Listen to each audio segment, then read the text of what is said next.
Does anyone else ever walk into their work area with no floor space left because they have just chucked things everywhere, thinking it will just disappear?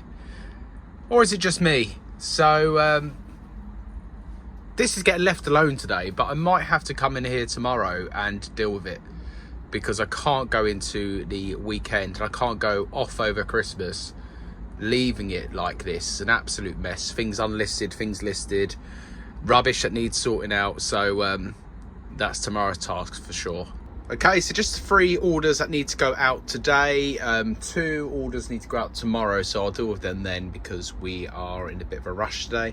Anyway, so the Top Trumps bundle I spoke about in yesterday's vlog has sold. That's all packed up, ready to go. I had pre-packed them, so they're all in there. Something else I've got to show you before I started filming is a hip flask. I'm going to pop up the comp here. That's from the pick the other day. That's gone out to someone, and I said I'll get that shipped out for him today.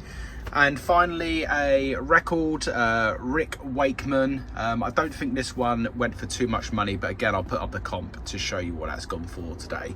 The only other thing I need to grab out is a wrestling belt that is going GSP. So I'm going to pick that out, but I'll flash up what that sold for as well. So yeah, sales are still coming through. It's a bit slower than normal, but I'm still doing my 14 items a day to keep that store consistent.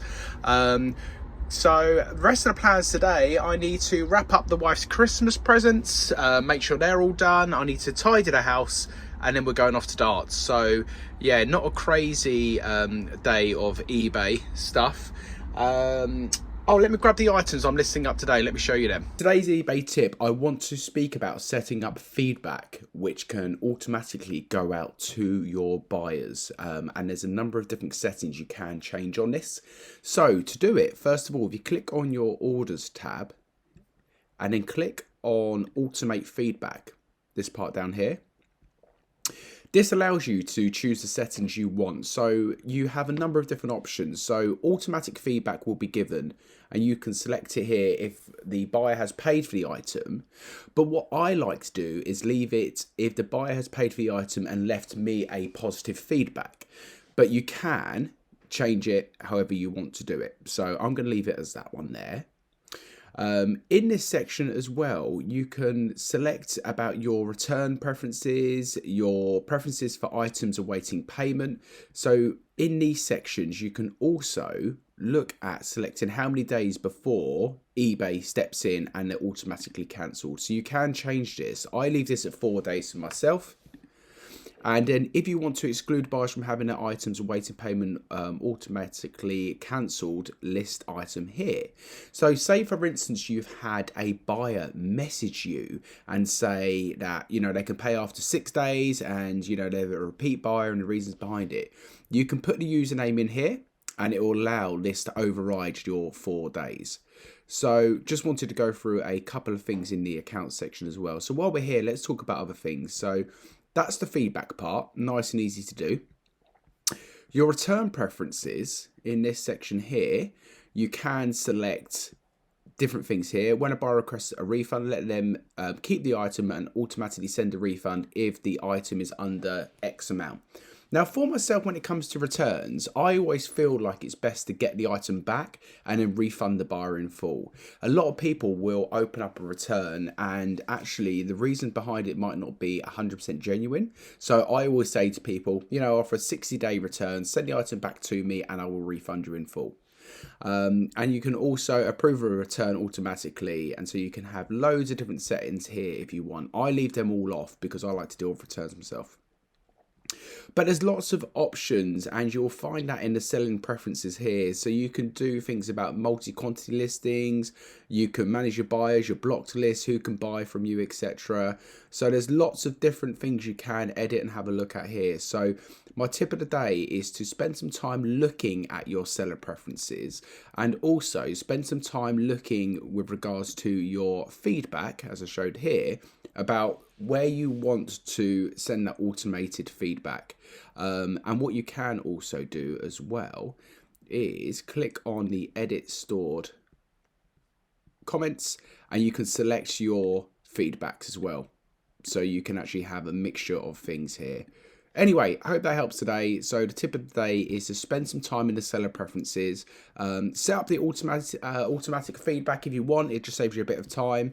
And yeah, just have a look through selling preferences and spend some time getting to know everything in that section there, because there is lots of things you can set up to make running your business a lot easier. Okay, so all the orders are all packed and I'm about to go and drop them off before I pop out. But anyway, these are the items I'm going to list today. These are from the pick I made the other day. So I haven't really comped any of this yet, but we've got an Olympus camera, all in the box. It is the Olympus CO50 Zoom. I'm guessing anywhere between 40 and 60 pounds as a guess, but I'll need to do some comp on that. This I've never seen before. It's Disney's Miles from Tomorrow, a figure set, brand new. The box is a little bit dented, don't know if you can see that. So yeah, we're going to see if that's worth listing up and how much it goes for. Now this cuddly thing is from, if I can remember the name of it, Muzzy. And in my pile somewhere there is a set of books, so I'm gonna find the books and lock that up with the books as well. I think the Muzzy books go for quite good money if I remember on eBay, or reasonable money at least. But anyway, so that's the cuddly toy from there. We have a Beatles t-shirt, just a plain black t-shirt with the Beatles on there. It is from, let me just check the date, I think it's 2012. So is that classed as vintage now? Possibly, maybe next year. I think it's 10 years of clothing for vintage. Anyway, so that's going to go up today. And then I pulled out a bundle of hats. So we've got a Real Madrid hat there with the black stripes. That one's new, as you can see. It's got the cardboard thing in there. The rest of these I'm going to list as used, although they look in really good condition. So again, the Real Madrid Adidas with the gold. An England rugby hat. And then this one is called EHP Labs, not heard of that one before. So yeah, a bundle of hats. So that's some of the items. I'm going to dig out a few more along the way as well. Probably add 15 in the draft if I can before I pop out. Might even be 10 today. So yeah, that's what we're listing today. But anyways, I'm going to crack on with the listing. I'm going to get off to the post office. I need to tidy up the house, as I say, and then I am off to the darts. So I'll catch you later.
Smithy gets battered everywhere he goes. Smithy gets battered everywhere he goes. Smithy gets battered everywhere he goes. Everywhere he goes. I will see you on tomorrow's vlog. Twitch TV, AB Merrick. Like and subscribe.